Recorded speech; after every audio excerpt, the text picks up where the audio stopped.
राज्य सरकारने रिक्षा आणि टॅक्सी चालकांना मराठी भाषा येणं बंधनकारक केल्याने शिवसेनेच्या दोन्ही गटांमधील राजकीय संघर्षाला नवं वळण मिळालंय। उपमुख्यमंत्री एकनाथ शिंदे यांच्या नेतृत्वाखालील शिवसेनेचे परिवहन मंत्री प्रताप सरनाईक यांनी या नियमांच्या अंमलबजावणीला सुरुवात केली आहे, तर दुसरीकडे उद्धव ठाकरे यांच्या नेतृत्वाखालील पक्षानेही मुंबईतील रिक्षा चालकांना मराठी येणं अनिवार्य असल्याच्या भूमिकेला पाठिंबा दिला। मात्र त्याच वेळी मराठी रिक्षा चालकांच्या रोजगार आणि उत्पन्नाच्या प्रश्नाकडेही त्यांनी सरकारचं लक्ष वेधलंय। या राजकीय मतभेदांचे चित्र सोमवारी स्पष्टपणे पाहायला मिळालं।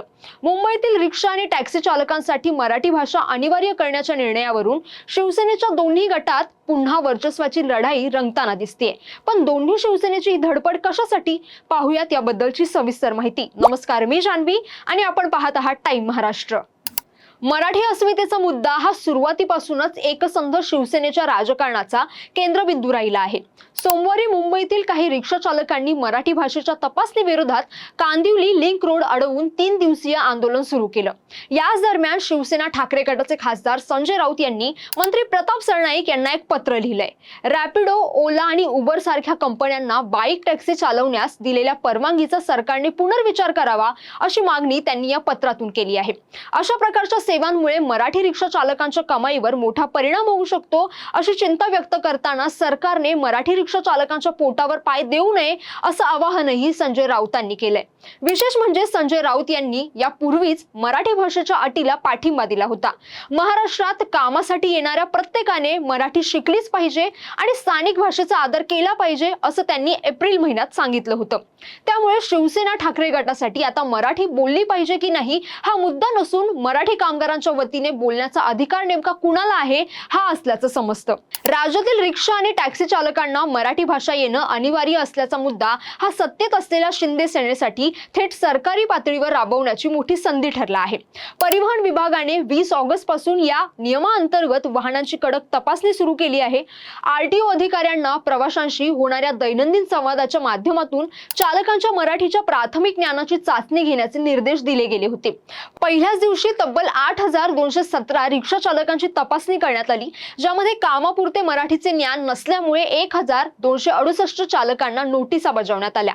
या चाचणीत अनुत्तीर्ण ठरणाऱ्या चालकांना मराठी शिकण्यासाठी आणि पुन्हा चाचणी देण्यासाठी 1 महिन्याची मुदत दिली जाणार आहे। मात्र दुसऱ्यांदा मराठी बोलण्यात अपयशी ठरल्यास त्यांचा परवाना 3 महिन्यांसाठी निलंबित केला जाऊ शकतो, तर वारंवार नियम मोडल्यास अधिक कठोर कारवाईची तरतूद आहे।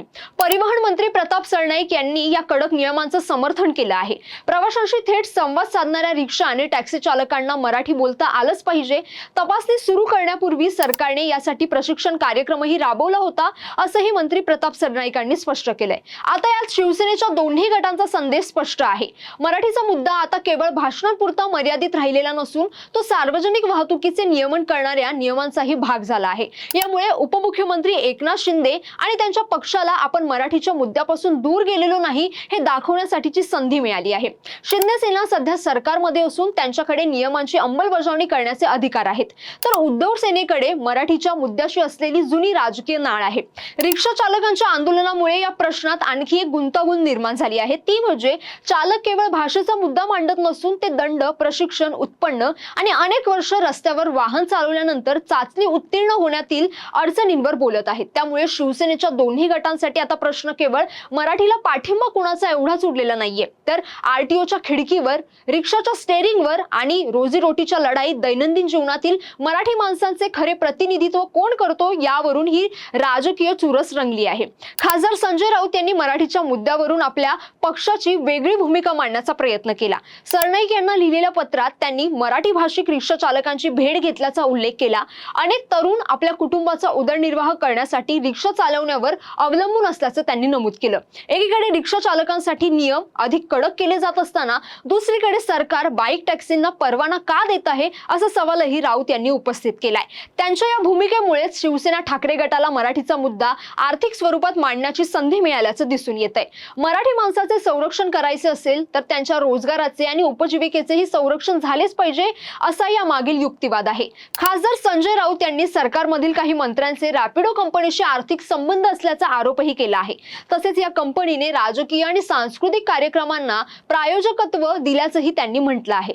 मराठी भाषा येणं अनिवार्य असल्याच्या निर्णयाला काही परप्रांतीय रिक्षा संघटनांनी मात्र पाठिंबा दर्शवला आहे.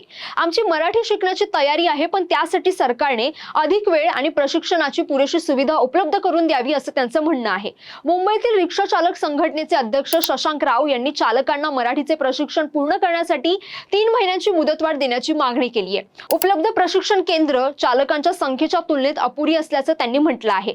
मराठीचा हा नियम लागू करणाऱ्या महायुती सरकारमधील प्रमुख घटक पक्ष असलेल्या भाजपाचे स्वतःचे एक वेगळे राजकीय समीकरण आहे. मुंबईसह इतर शहरी भागांमध्ये भाजपाचा मोठा जनाधार अमराठी मतदारांवर आधारलेला आहे. पक्षाचे महाराष्ट्र वाहतूक सेलचे अध्यक्ष हाजी अराफत शेख यांनी परप्रांतीय रिक्षा टॅक्सी चालकांना मराठीचे प्रशिक्षण पूर्ण करण्यासाठी आणखी 100 दिवसांची मुदत देण्याची मागणी केली आहे. या भूमिकेवरून एका बाजूला मराठी भाषेच्या मुद्द्याला पाठिंबा देत दुसऱ्या बाजूला अजूनही भाषा शिकणाऱ्या चालकांसाठी सरकारकडे वेळ मागणं भाजपासाठी शक्य झालं आहे. दुसऱ्या बाजूला काँग्रेस पक्षानेही मराठी शिकण्याच्या मूळ संकल्पनेला थेट विरोध करणं टाळलं आहे. मात्र चालकांवर तातडीने केली जाणारी कठोर दंडात्मक कारवाई योग्य आहे का असा सवाल पक्षाने उपस्थित केलाय. त्यामुळे या मुद्द्यावर दोन्ही राष्ट्रीय पक्षांसमोर दुहेरी आव्हान उभं राहिलं आहे. एका बाजूला राज्याच्या भाषेला योग्य सन्मान मिळावा अशी अपेक्षा असलेले मराठी मतदार आहेत, तर दुसऱ्या बाजूला मुंबईच्या लोकसंख्येचा मोठा भाग असलेले अमराठी कामगार आणि मतदार आहेत. एकंदरीतच पाहिलं तर रिक्षा आणि टॅक्सी चालकांसाठी मराठी भाषा अनिवार्य करण्याचा निर्णय आता केवळ भाषेपुरता मर्यादित राहिलेला नाहीये. एकंदरीत पाहिलं तर रिक्षा आणि टॅक्सी चालकांसाठी मराठी भाषा अनिवार्य करण्याचा निर्णय आता केवळ भाषेपुरता मर्यादित राहिलेला नाहीये. ह्या निर्णयाभोवती रोजगार, उत्पन्न, प्रशिक्षण, बाईक टॅक्सी आणि परप्रांतीय कामगारांचे प्रश्नही जोडले गेले आहेत. त्यामुळे सरकारसाठी नियमांची प्रभावी अंमलबजावणी करताना चालकांच्या अडचणींचाही विचार करण्याचं आव्हान आहे. शिवसेनेच्या दोन्ही गटांमध्ये मात्र हा मुद्दा राजकीय दृष्ट्या महत्त्वाचा ठरत आहे. मराठीच्या मुद्द्यावर नेमकं नेतृत्व कोण करतं याची स्पर्धा दोन्ही गटांमध्ये पाहायला मिळते. आगामी काळात या निर्णयाची अंमलबजावणी कशी होते, रिक्षा चालकांच्या मागण्यांवर सरकार काय भूमिका घेतं याकडे सर्वांचंच लक्ष असणार आहे. कारण मुंबईच्या रस्त्यावर सुरू असलेली ही भाषा आणि रोजगाराची लढाई आता थेट महाराष्ट्राच्या राजकारणातील वर्चस्वाच्या लढाईशी जोडली गेली आहे. तुम्हाला या सर्व घडामोडींबद्दल काय वाटतं? तुमचं मत आम्हाला नक्की कमेंट करून कळवा. आणि हा व्हिडिओ आवडला असेल तर लाईक करा, शेअर करा आणि चॅनलला सबस्क्राईब करायला विसरू नका. धन्यवाद.